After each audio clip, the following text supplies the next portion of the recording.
मूळचा मुंबईत राहणारा, पण मुंबईपासून बऱ्याच लांब एका इंजिनिअरिंग कॉलेजमध्ये मी ऍडमिशन घेतले होते. माझे ऍडमिशन इतरांपेक्षा बरेच लवकर झाले, त्यामुळे मी तिथल्याच एका हॉस्टेलमध्ये शिफ्ट झालो. तेव्हा जास्त मुलं आलीही नव्हती. अर्धा जुलै महिना संपला तरी आम्हीच काय ते 24-25 विद्यार्थी होतो. पण काही आठवड्यांनी हळूहळू नवीन ऍडमिशन होत गेले आणि मुलांची संख्या वाढत गेली. नवीन मित्र होऊ लागले. सुरुवातीचे काही दिवस खूप धमाल मस्ती केली. सर्व व्यवस्थित चालले होते. मला 2 रूममेट्सही मिळाले, सार्थक आणि विशाल. तसे तर हॉस्टेलला 4 मजले होते, पण आम्हाला 3ऱ्या मजल्यावर रूम मिळाली होती. आमचे क्लासेस नियमितपणे सुरू झाले. सगळं काही नीट सुरू होतं. 4 ते 5 दिवस उलटले असतील. माझ्या असे लक्षात आले की आमच्या वरचा 4था मजला नेहमी रिकामा असतो, म्हणजे तिथे कोणीच राहत नाही आणि कधी कोणी वर जाताना किंवा तिथून येतानाही दिसत नाही. मला जरा प्रश्न पडला, म्हणून मी सार्थक आणि विशालला याबाबत विचारले, पण त्यांनाही काही माहीत नव्हते. म्हणून मग आम्ही ठरवले की याबाबत सिनियर्सना विचारावे. त्याच दिवशी क्लासेस आटोपल्यावर आम्ही त्यांना हॉस्टेलजवळ भेटलो आणि 4थ्या मजल्याबद्दल विचारपूस केली. त्यावर त्यांनी सांगितले की त्या मजल्यावर कोणीच जास्त जात नाही. तिथल्या सगळ्या खोल्या कायम बंद असतात.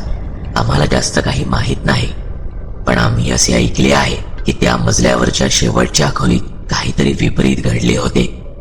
म्हणून ती खोली आणि बाजूच्या इतर खोल्या बऱ्याच वर्षांपासून बंद आहेत. त्या मजल्यावर फक्त कोपऱ्याला एक लाईट आहे, त्यामुळे नेहमी तिथे अंधार पसरलेला असतो. आम्ही त्यांचे असे बोलणे ऐकून एकमेकांकडे पाहू लागलो. तसे ते आमच्याकडे पाहत आम्हाला बजावत म्हणाले, तुम्ही कसला विचार करताय? तिथे जाण्याचा प्रयत्नही करू नका. आम्ही त्यांना हो म्हटले आणि आमच्या खोलीत आलो. पण सिनियर्स कडून अशा गोष्टी ऐकल्यावर मात्र मला कमालीची उत्सुकता लागली होती. त्या मजल्यावर खास करून त्या शेवटच्या खोलीत काय असेल? एखादी गोष्ट करू नये सांगितल्यावर ती गोष्ट करण्यातच खरी मजा आहे, असा विचार मनात येऊन गेला आणि अशा गोष्टींबद्दल मला खूप कुतूहल वाटायचे. त्या रात्री मी, सार्थक आणि विशाल जेवण उरकून खोलीत आलो. माझ्या डोक्यातून तो विचार जातच नव्हता. मी त्या दोघांना विचारले, आपण तिथे जायला पाहिजे आणि नक्की काय प्रकार आहे ते पाहायला पाहिजे. विचार करा, दुसऱ्या दिवशी संपूर्ण कॉलेजमध्ये आपले नाव होईल. बोला, काय म्हणताय? तसे ते दोघेही माझ्याकडे आश्चर्याने पाहू लागले. विशाल आधीच जरा टरक्या होता, म्हणून त्याने लगेच माघार घेतली. पण सार्थक मात्र माझ्यासोबत यायला तयार झाला. तसे रात्री सगळे झोपल्यावर आम्ही वरच्या मजल्यावर जाऊन नक्की काय आहे याचा सोक्षमोक्ष लावायचा निर्णय घेतला. आम्ही रात्री 3चा अलार्म लावला आणि झोपून गेलो. मला तर झोपही लागली नाही. 3 वाजता मी आणि सार्थक उठलो. टॉर्च आणि मोबाईल घेतला. एव्हाना विशालही उठला होता. आमच्यापेक्षा त्यालाच जास्त टेन्शन आलं होतं, पण आम्ही त्याला सांगितले की तू कोणालाच याबद्दल सांगू नकोस. त्यावर अगदी घाबरून त्याने होकारार्थी मान डोलावली. हळूच आमच्या रूमचा दरवाजा उघडून बाहेर आलो. दबक्या पावलांनी आम्ही वर त्या 4थ्या मजल्यावर आलो. आम्हा दोघांचे सगळ्यात जास्त लक्ष त्या शेवटच्या खोलीकडे होते, जी त्या मजल्याच्या अगदी कोपऱ्यात होती. त्या दिशेला बराच अंधारही होता. वर पोहोचल्यावर मी पुन्हा सगळीकडे आणि खालच्या मजल्यावर नजर फिरवली. आम्हाला इथे आल्याचे कोणी पाहिले तर नाही ना, ही खात्री करून घेतली. टॉर्चच्या प्रकाशात अगदी दबकत आम्ही त्या खोलीजवळ जाऊ लागलो. माझ्या मनात भीतीपेक्षा तिथे काय आहे हे जाणून घेण्याचे कुतूहल जास्त होते. काही मिनिटात आम्ही त्या खोलीजवळ येऊन पोहोचलो. दरवाजा बंद होता. आम्ही दाराला कान लावून काही ऐकू येतंय का ते बघू लागलो. सुरुवातीची 4 ते 5 मिनिटं काहीच जाणवले नाही, पण नंतर अचानक आतून वारा वाहण्याचा आवाज येऊ लागला. विशेष म्हणजे त्या रात्री सगळे काही शांत होते. त्यात वरच्या मजल्यावरच्या सगळ्या खिडक्या बंद होत्या, म्हणजे त्या खिडक्या तशा बाहेरून बंद दिसायच्या. त्यामुळे मी विचारात पडलो, हा आवाज नक्की कसला येतोय. तितक्यात सार्थकने पाहिले की खोलीच्या बाजूला असलेल्या खिडकीला एक फट आहे आणि त्यात आतून पाहता येत आहे. तसे तो आत काही दिसतंय का ते पाहू लागला. तेवढ्यात अचानक तो हवेतच कमरेतून वाकला आणि खाली कोसळला. मी त्याला जेमतेम सावरली. तो घामाने संपूर्ण ओलाचिंब झाला होता आणि भीतीने अक्षरशः थरथर कापत होता. मी त्याला धीर देत शांत करत दबक्या आवाजात विचारले, काय रे, काय झाले, तोल का गेला तुझा? त्यावर तो जे म्हणाला ते ऐकून माझ्या अंगावर सारखन काटा येऊन गेला. तो म्हणाला, मी जेव्हा हात डोकावून पाहिलं तेव्हा सुरुवातीला काही दिसलं नाही, कारण आत बराच अंधार होता. तरीही बाहेरून येणाऱ्या स्ट्रीट लाईटच्या प्रकाशात दुसरसे दिसत होते. म्हणून मी आज संपूर्ण खोली निहाळू लागलो. मला समोरच्या भिंतीवर एक काळपट आकृती तयार होताना दिसू लागली. मी तुला हातवारे करून सांगण्याचा प्रयत्न करत होतो, पण तितक्यात तीच आकृती खोलीतल्या बेडवर बसलेली दिसली. तिचे फक्त पांढरे शुभ्र डोळेच दिसत होते आणि बघता बघता अतिशय वेगात ती माझ्या दिशेने झेपावली आणि माझा तोल गेला. त्याचे असे हे बोलणे ऐकून आता माझाही धीर सुटू लागला. तितक्यात एकदम सगळे काही शांत झाले आणि आतून पावलांचा आवाज येऊ लागला. बूट घालून कोणीतरी चालतंय असा. मी कानोसा घेऊ लागलो. तसा आवाज वाढत गेला. असे वाटू लागले की आज जे कोणी आहे ते आता कोणत्याही क्षणी बाहेर येईल. पण हे सगळं एवढ्यावरच थांबणार नव्हतं. आम्हाला आधार असणाऱ्या त्या मजल्यावरचा दुसऱ्या कोपऱ्यातला लाईट एकाएकी बंद झाला. हॉस्टेलची लाईट गेली. मी ठरवले की इथे जास्त वेळ न थांबता थेट आपल्या खोलीकडे पळ काढावा. तसे मी सार्थकला खुणावले, पण त्याला काय झाले होते कुणास ठाऊक. मोहिनी घातल्यासारखे तो त्या खोलीकडे एकटक बघतच होता.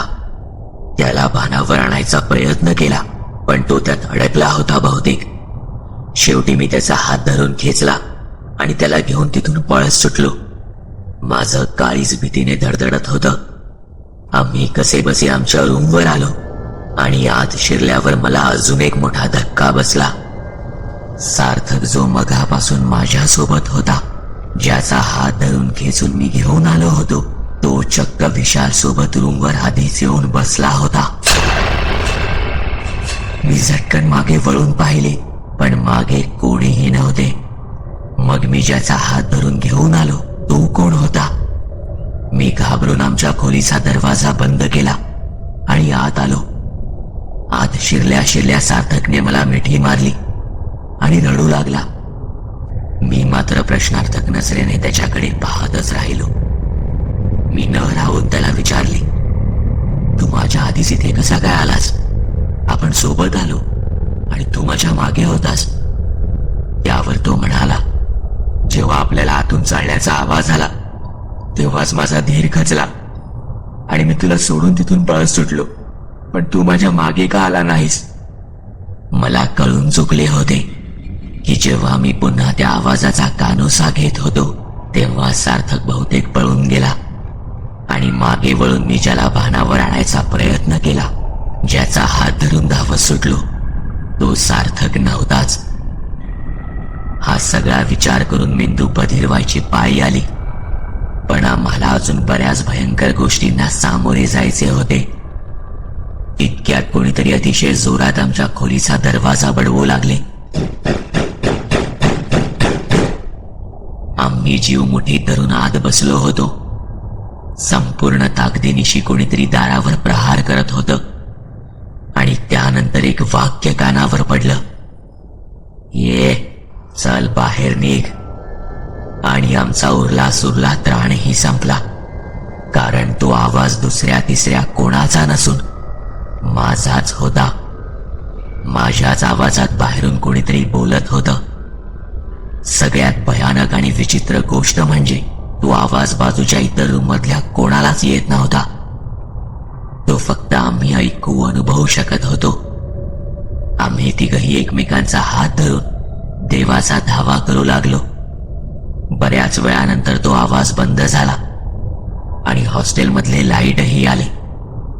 पुढचा एक क्षणही वाया न घालवता आम्ही थेट सिनियरच्या रूमवर गेलो. त्यांच्याकडे जाऊन एखाद्या लहान मुलासारखे रडू लागलो आणि त्यांना घडलेला प्रकार सांगितला. ते आमच्यावर चिडूनच म्हणाले, तुम्हाला कोणी सांगितलं होतं हिरो बनायला? तुम्ही थांबा इथेच, आम्ही जाऊन बघून येतो. त्यातले 3 ते 4 जण त्या मजल्यावर पाहायला गेले. आम्ही त्यांच्याच खोलीत थांबलो होतो. साधारण 10 मिनिटांनी ते परत आले. त्यांची ही अवस्था काही नीट दिसत नव्हती. ते म्हणाले की आम्ही त्या शेवटच्या खोलीपर्यंत गेलोच नाही. दुरूनच पाहिले तर त्या खोलीचा दरवाजा उघडा होता. या सगळ्या प्रकारात पहाटेचे 5:30 केव्हा होऊन गेले मला कळलेच नाही. आम्ही ठरवले की सकाळी हॉस्टेल रेक्टरकडे जाऊन घडलेला प्रकार सांगायचा. पण जेव्हा आम्ही त्यांना याबद्दल सांगितले तेव्हा ते म्हणाले, अशा अफवा बाहेर पसरवू नका. इथे राहायचे नसेल तर निघून जा इथून. त्यांच्या चेहऱ्यावरून अगदी स्पष्ट जाणवत होतं की त्यांना या सगळ्या गोष्टी माहीत होत्या, पण हॉस्टेलचे नाव खराब होऊ नये म्हणून त्यांनी आम्हाला काहीच खरे सांगितले नाही.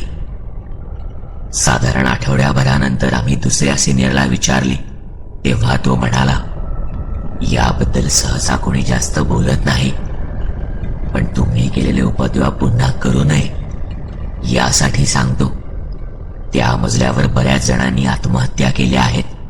तिथे कोणीच राहू शकत नाही, कारण सुरुवातीला काहींनी प्रयत्न केले पण त्यांना विचित्र आणि भयानक अनुभव येऊ लागले. त्यामुळे मग ती रूम आणि तो मजला अगदी पूर्णपणे बंद केला आहे. आम्ही फुशारक्या मारायला गेलो खरे, पण थोडक्यात वाचलो त्यातून. मी नंतर त्या गोष्टीचा कधीच जास्त विचार केला नाही. तो अनुभवही विसरायचा खूप प्रयत्न केला, पण कधी कधी त्याची आठवण झाली की संपूर्ण प्रसंग डोळ्यांसमोर उभा राहतो. या प्रसंगानंतर मात्र मी असे हे धाडसी कृत्य करणे कायमचे बंद केले.